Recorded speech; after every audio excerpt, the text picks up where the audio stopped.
ನಮಸ್ಕಾರ ಗೆಳೆಯರೆ. ಕಳೆದ 2-3 ದಿನಗಳಿಂದ ನೀವು ನಿರಂತರವಾಗಿ ಜೋಹೋ ಬಗ್ಗೆ ಕೇಳ್ತಾ ಇರಬಹುದು. ಭಾರತದ ಐಟಿ ಸಚಿವರಾದ ಅಶ್ವಿನಿ ವೈಷ್ಣವ್ ಅವರು ಗೂಗಲ್ ಮತ್ತು ಮೈಕ್ರೋಸಾಫ್ಟ್ ನಂತಹ ವಿದೇಶಿ ಕಂಪನಿಗಳ ವೇದಿಕೆಗಳನ್ನು ಬಿಟ್ಟು 100% ಮೇಡ್ ಇನ್ ಇಂಡಿಯಾ ಕಂಪನಿಯಾದ ಜೋಹೋ ಅನ್ನ ಬಳಸಲು ಹೊರಟಿದ್ದೇವೆ ಅಂತ ಘೋಷಿಸಿದ್ದಾರೆ. ಸೊ ಗೆಳೆಯರೆ, ಇವತ್ತಿನ ವಿಡಿಯೋದಲ್ಲಿ ನಾವು ಇದನ್ನ ಡಿಟೇಲ್ ಆಗಿ ಅರ್ಥ ಮಾಡಿಕೊಳ್ಳೋಣ. ಆಕ್ಚುಲಿ ಜೋಹೋ ಏನು ಮತ್ತು ಇದು ನಿಜವಾಗಿಯೂ ಭಾರತದಲ್ಲಿ ಗೂಗಲ್ ಮತ್ತು ಮೈಕ್ರೋಸಾಫ್ಟ್ ಅನ್ನ ಬದಲಾಯಿಸಬಹುದೇ, ಇದರಿಂದ ಆಗುವ ಲಾಭಗಳೇನು ಅನ್ನೋದನ್ನ ಇವತ್ತು ನಾನು ನಿಮಗೆ ತಿಳಿಸಲಿದ್ದೇನೆ. ಹಾಗಾಗಿ ಈ ಉಪಯುಕ್ತ ಮಾಹಿತಿಯನ್ನ ಕೊನೆವರೆಗೂ ನೋಡಿ ಮತ್ತು ಈ ವಿಡಿಯೋಗೆ ಲೈಕ್ ಹಾಗೂ ಹೈಪ್ ಮಾಡಿ ಮತ್ತು ಚಾನೆಲ್ ಸಬ್ಸ್ಕ್ರೈಬ್ ಮಾಡುವುದನ್ನ ಮರೆಯದಿರಿ. ಸೊ ಗೆಳೆಯರೆ, ಮೊದಲಿಗೆ ಇದರ ಹಿನ್ನೆಲೆಯ ಬಗ್ಗೆ ಮಾತಾಡೋಣ. ಆಕ್ಚುಲಿ ಇತ್ತೀಚೆಗೆ ಕೇಂದ್ರ ಐಟಿ ಮತ್ತು ಇಲೆಕ್ಟ್ರಾನಿಕ್ಸ್ ಸಚಿವ ಅಶ್ವಿನಿ ವೈಷ್ಣವ್ ಅವರು ಮೈಕ್ರೋಸಾಫ್ಟ್ 365 ಮತ್ತು ಗೂಗಲ್ ವರ್ಕ್ ಸ್ಪೇಸ್ ನಿಂದ ಭಾರತದ ಸಾಸ್ ಕಂಪನಿಯಾದ ಜೋಹೋ ಕಡೆಗೆ ಬದಲಾಗುತ್ತಿರುವುದಾಗಿ ಘೋಷಿಸಿದರು.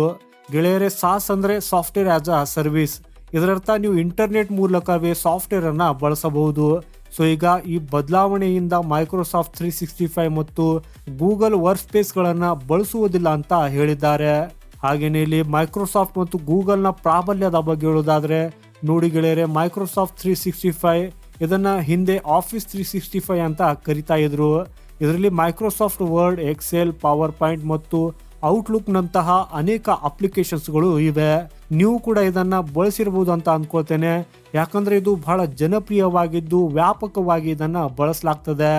ಎರಡನೇದಾಗಿ ಗೂಗಲ್ ವರ್ಕ್ ಸ್ಪೇಸ್, ಇದನ್ನು ಮೊದಲು ಜಿ ಸೂಟ್ ಅಂತ ಕರೆಯಲಾಗ್ತಾ ಇತ್ತು. ಇದರಲ್ಲಿ Gmail, Google documents, Google sheets, Google slides, drive, Google meet ನಂತಹ ಹಲವು ಅಪ್ಲಿಕೇಶನ್ಗಳಿವೆ. ಗೆಳೆಯರೆ, ನಿಮ್ಮೆಲ್ಲರ ಬಳಿ ಬಹುತೇಕ ಜಿಮೇಲ್ ಅಕೌಂಟ್ ಇದ್ದೇ ಇರ್ತದೆ. ಯಾವುದೇ ಆಂಡ್ರಾಯ್ಡ್ ಫೋನ್ ಅನ್ನ ಖರೀದಿಸಿದ್ರೆ ಈ ಎಲ್ಲಾ ಗೂಗಲ್ ಅಪ್ಲಿಕೇಶನ್ಗಳು ಅದರಲ್ಲಿ ಮೊದಲೇ ಇನ್ಸ್ಟಾಲ್ ಆಗಿರ್ತವೆ. ಇದರರ್ಥ ಮೈಕ್ರೋಸಾಫ್ಟ್ 365 ಅಥವಾ ಗೂಗಲ್ ವರ್ಕ್ ಸ್ಪೇಸ್ ಮೇಲೆ ನಮ್ಮ ಅವಲಂಬನೆ ಸಂಪೂರ್ಣವಾಗಿದೆ. ಹಾಗೇನೆ ಆತ್ಮನಿರ್ಭರ ಭಾರತ ಮತ್ತು ಸ್ವದೇಶಿ ಆಂದೋಲನದ ಬಗ್ಗೆ ಹೇಳುವುದಾದ್ರೆ ಗೆಳೆಯರೆ, ನಮ್ಮ ಐಟಿ ಸಚಿವರು ಇತ್ತೀಚೆಗೆ ಈ ವಿಷಯವನ್ನ ಟ್ವಿಟರ್ನಲ್ಲಿ ಸಾರ್ವಜನಿಕವಾಗಿ ಘೋಷಿಸಿದರು.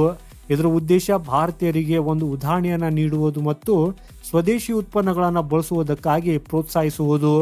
ಹಾಗೂ ಗೆಳೆಯರೆ, ಇದನ್ನ ಅವರು ಪ್ರಧಾನಿ ಮಂತ್ರಿಗಳ ಆತ್ಮನಿರ್ಭರ ಭಾರತದ ವಿಷನ್ಗೆ ಜೋಡಿಸಿದರು ಮತ್ತು ದೇಶೀಯ ಉತ್ಪಾದನೆಗೆ ಒತ್ತು ನೀಡಬೇಕು, ವಿದೇಶಿ ಟೆಕ್ ಕಂಪನಿಗಳ ಮೇಲಿನ ಅವಲಂಬನೆಯನ್ನ ಕಡಿಮೆ ಮಾಡಬೇಕು ಅಂತ ಹೇಳಿದರು. ಗೆಳೆಯರೆ, ಇತ್ತೀಚೆಗೆ ನಡೆಯುತ್ತಿರುವ ಈ ಟೆಕ್ ವಾರ್ ಮತ್ತು ಸುಂಕಗಳ ಹೆಚ್ಚಳದ ಹಿನ್ನೆಲೆಯಲ್ಲಿ ಈ ನಿರ್ಧಾರಕ್ಕೆ ಮಹತ್ವವಿದೆ. ಇವತ್ತಿಗೆ ಪ್ರಧಾನಿ ಮೋದಿಯವರು ಸಹ ಹಲವು ಬಾರಿ ಆತ್ಮನಿರ್ಭರತೆಯ ಮೇಲೆ ಒತ್ತು ನೀಡಬೇಕೆಂದು ಹೇಳಿದ್ದಾರೆ. ಹಾಗಾದ್ರೆ ಏನಿದು ಜೋಹೋ?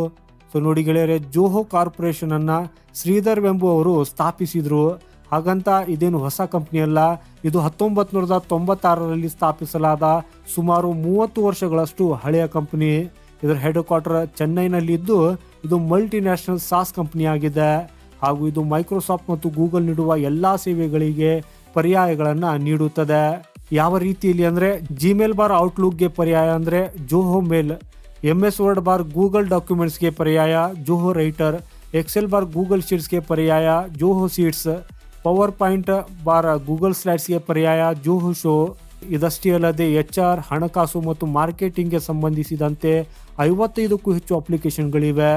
ಗೆಳೆಯರೆ, ಈ ಜೋಹೋ ಒಂದು ಲಾಭದಾಯಕ ಮತ್ತು ಸ್ವಂತ ಹಣದಿಂದ ಬೆಳೆದ ಕಂಪನಿ. ಇದರಲ್ಲಿ ಯಾವುದೇ ಹೊರಗಿನ ಹೂಡಿಕೆದಾರರು ಇಲ್ಲ. ಇವತ್ತಿಗೆ ವಿಶ್ವದಾದ್ಯಂತ 100 ಮಿಲಿಯನ್ಗಿಂತಲೂ ಹೆಚ್ಚು ಬಳಕೆದಾರರನ್ನ ಇದು ಹೊಂದಿದೆ. ಹಾಗೂ ಇಲ್ಲಿ ನಮ್ಮ ಐಟಿ ಸಚಿವರು ಜೋಹೋ ಅನ್ನ ಭಾರತದ ಹೆಮ್ಮೆ ಮತ್ತು ವಿದೇಶಿ ವೇದಿಕೆಗಳಿಗೆ ವಿಶ್ವ ದರ್ಜೆಯ ಪರ್ಯಾಯ ಅಂತ ಕರೆದರು. ಸೊ ಗೆಳೆಯರೆ, ಈ ನಿರ್ಧಾರವು ಸ್ವದೇಶಿ ಆಂದೋಲನ 2.0 ಅನ್ನ ನೆನಪಿಸುತ್ತದೆ. ಅಲ್ಲಿ ಸರ್ಕಾರ ಸ್ಥಳೀಯ ಪರ್ಯಾಯಗಳನ್ನ ಪ್ರೋತ್ಸಾಹಿಸುತ್ತಿದೆ. ಹಾಗೂ ಇದು ಭಾರತದ ಡೇಟಾ ಸಾರ್ವಭೌಮತೆಯ ಕಳಕಳಿಗೆ ಸಂಬಂಧಿಸಿದೆ. ಯಾಕಂದ್ರೆ ಮೈಕ್ರೋಸಾಫ್ಟ್ ಮತ್ತು ಗೂಗಲ್ನ ಸರ್ವರ್ಗಳು ಹೆಚ್ಚಾಗಿ ಭಾರತದ ಹೊರಗಿವೆ. ಇದರಿಂದ ನಮ್ಮ ಡೇಟಾ ಹೊರ ದೇಶಗಳಿಗೆ ಹೋಗ್ತದೆ. ಆದರೆ ಜೋಹೋ ಭಾರತೀಯ ಕಂಪನಿಯಾಗಿದ್ದು ಅದರ ಡೇಟಾ ಸೆಂಟರ್ಗಳು ಭಾರತದಲ್ಲೇ ಇವೆ. ಇದು ರಾಷ್ಟ್ರೀಯ ಭದ್ರತೆ ಮತ್ತು ಗೌಪ್ಯತೆಯ ದೃಷ್ಟಿಯಿಂದ ಮಹತ್ವದ ವಿಷಯ. ಇದು ಡಿಜಿಟಲ್ ರಾಷ್ಟ್ರೀಯತೆಯನ್ನು ಕೂಡ ಬೆಂಬಲಿಸುತ್ತದೆ. ಹಾಗಾದ್ರೆ ಮೈಕ್ರೋಸಾಫ್ಟ್ ಮತ್ತು ಗೂಗಲ್ ಯಾಕೆ ಟಾರ್ಗೆಟ್ ಆಗಿವೆ? ಸೊ ನೋಡಿ ಗೆಳೆಯರೆ, ಗ್ಲೋಬಲ್ ಪ್ರೊಡಕ್ಟಿವಿಟಿ ಟೂಲ್ಸ್ ಮಾರುಕಟ್ಟೆಯಲ್ಲಿ ಗೂಗಲ್ ಮತ್ತು ಮೈಕ್ರೋಸಾಫ್ಟ್ನ ಪಾಲು 80%ಗೂ ಹೆಚ್ಚು. ಭಾರತದಲ್ಲಿನ ಬಹುತೇಕ ಕಾರ್ಪೊರೇಟ್ಗಳು, ಶಿಕ್ಷಣ ಸಂಸ್ಥೆಗಳು ಮತ್ತು ಸರ್ಕಾರಿ ಇಲಾಖೆಗಳು ಇವುಗಳನ್ನೇ ಬಳಸುತ್ತವೆ. ಈ ಕಂಪ್ನಿಗಳು ವಿದೇಶಿ ಕರೆನ್ಸಿಯಲ್ಲಿ ಹಣ ಪಡೆಯುವುದರಿಂದ ನಮ್ಮ ವಿದೇಶಿ ವಿನಿಮಯವು ಕೂಡ ಹೊರ ಹೋಗ್ತದೆ. ಇದು ಡಿಜಿಟಲ್ ಕೊಲೋನಿಸಂಗೆ ಅಂದ್ರೆ ಡಿಜಿಟಲ್ ವಸಾಹತುಶಾಹಿಗೆ ದಾರಿ ಮಾಡಿಕೊಡಬಹುದು. ಜೋಹೋನ ಉತ್ತೇಜಿಸುವ ಮೂಲಕ ಭಾರತ ಡಿಜಿಟಲ್ ಅವಲಂಬನೆಯನ್ನು ಕಡಿಮೆ ಮಾಡಲು ಮತ್ತು ಆರ್ಥಿಕತೆಗೆ ಲಾಭ ತರಲು ಪ್ರಯತ್ನಿಸುತ್ತಿದೆ. ಸೊ ಈಗ ಜೋ ಕಡೆಗೆ ಬದಲಾಗುವುದರಿಂದ ಆಗುವ ಲಾಭಗಳು ಮತ್ತು ಸವಾಲುಗಳು ಏನಿರ್ಲಿವೆ ಅನ್ನೋದರ ಬಗ್ಗೆ ಮಾತಾಡೋಣ. ಸೊ ನೋಡಿ ಗೆಳೆಯರೆ, ಮೊದಲಿಗೆ ಲಾಭಗಳ ಬಗ್ಗೆ ಮಾತಾಡೋಣ. ಈ ಲಾಭಗಳಲ್ಲಿ ಮೊದಲನೆಯದಾಗಿ ಆರ್ಥಿಕ ಲಾಭ ಆಗ್ತದೆ. ಹೆಂಗಂದ್ರೆ ವಿದೇಶಿ ವಿನಿಮಯ ಉಳಿತಾಯವಾಗ್ತದೆ ಮತ್ತು ಭಾರತದ ಸಾಸ್ ವಲಯ ಬಲಗೊಳ್ಳುತ್ತದೆ. ಎರಡನೇದಾಗಿ ಡೇಟಾ ಭದ್ರತೆ, ಡೇಟಾ ಭಾರತೀಯ ಸರ್ವರ್ಗಳಲ್ಲೇ ಉಳಿಯುತ್ತದೆ. ಮೂರನೆಯದಾಗಿ ಕಾರ್ಯತಂತ್ರದ ಸ್ವಾಯತ್ತತೆ, ಭೌಗೋಳಿಕ ರಾಜಕೀಯ ವಿವಾದಗಳ ಸಮಯದಲ್ಲಿ ಸೇವೆಗಳಿಗೆ ಯಾವುದೇ ಅಡ್ಡಿಯಾಗುವುದಿಲ್ಲ. ನಾಲ್ಕನೇದಾಗಿ ಉದ್ಯೋಗ ಸೃಷ್ಟಿ, ದೇಶದಲ್ಲಿ ಇದರಿಂದ ಉದ್ಯೋಗಗಳು ಕೂಡ ಹೆಚ್ಚುತ್ತವೆ. ಕೊನೆಯದಾಗಿ ವೆಚ್ಚದ ಲಾಭ, ಜೋಹೋ ಮೈಕ್ರೋಸಾಫ್ಟ್ ಮತ್ತು ಗೂಗಲ್ಗಿಂತ ಬಹಳ ಅಗ್ಗವಾಗಿದೆ. ಹಾಗೆಯೇ ಈಗ ಇದಕ್ಕೆ ಸವಾಲುಗಳ ಬಗ್ಗೆ ಮಾತಾಡೋಣ. ಮೊದಲನೆಯದಾಗಿ ಫೀಚರ್ ಗ್ಯಾಪ್ ಅಂದ್ರೆ ವೈಶಿಷ್ಟ್ಯಗಳ ಅಂತರ. ಮೈಕ್ರೋಸಾಫ್ಟ್ ಮತ್ತು ಗೂಗಲ್ ದಶಕಗಳಿಂದ ಸಂಶೋಧನೆ ಮತ್ತು ಅಭಿವೃದ್ಧಿ ಮಾಡಿರುವ ಕಾರಣ ಜೋಹೋನಲ್ಲಿ ಕೆಲವು ವೈಶಿಷ್ಟ್ಯಗಳ ಕೊರತೆ ಇರಬಹುದು. ಎರಡನೇದಾಗಿ ಇಂಟರ್ ಆಪರೇಬಿಲಿಟಿ ಇಶ್ಯೂಸ್ ಅಂದ್ರೆ ಹೊಂದಾಣಿಕೆಯ ಸಮಸ್ಯೆಗಳು. ಅಸ್ತಿತ್ವದಲ್ಲಿರುವ MS ಆಫೀಸ್ ಫೈಲ್ಗಳನ್ನು ಜೋಹೋಗೆ ಬದಲಾಯಿಸುವುದು ಸಮಸ್ಯೆಯನ್ನು ಉಂಟು ಮಾಡಬಹುದು. ಮೂರನೇದಾಗಿ ಬಳಕೆದಾರರ ಅಭ್ಯಾಸ. ಕೋಟ್ಯಾಂತರ ಬಳಕೆದಾರರು ಮೈಕ್ರೋಸಾಫ್ಟ್ ಮತ್ತು ಗೂಗಲ್ಗೆ ಒಗ್ಗಿಕೊಂಡಿರುವುದರಿಂದ ಬದಲಾವಣೆಗೆ ಪ್ರತಿರೋಧ ಬರಬಹುದು. ನಾಲ್ಕನೇದಾಗಿ ಜಾಗತಿಕ ಹೊಂದಾಣಿಕೆ. ಭಾರತದಲ್ಲಿ ಕೆಲಸ ಮಾಡುವ ಮಲ್ಟಿನ್ಯಾಷನಲ್ ಕಂಪನಿಗಳು ಜಾಗತಿಕವಾಗಿ ಮೈಕ್ರೋಸಾಫ್ಟ್ ಮತ್ತು ಗೂಗಲ್ ಅನ್ನು ಬಳಸುವುದರಿಂದ ಜೋಹೋ ಕಡೆಗೆ ಬದಲಾಗದಿರಬಹುದು. ಹಾಗೂ ಕೊನೆಯದಾಗಿ ಸ್ಕೇಲೆಬಿಲಿಟಿ.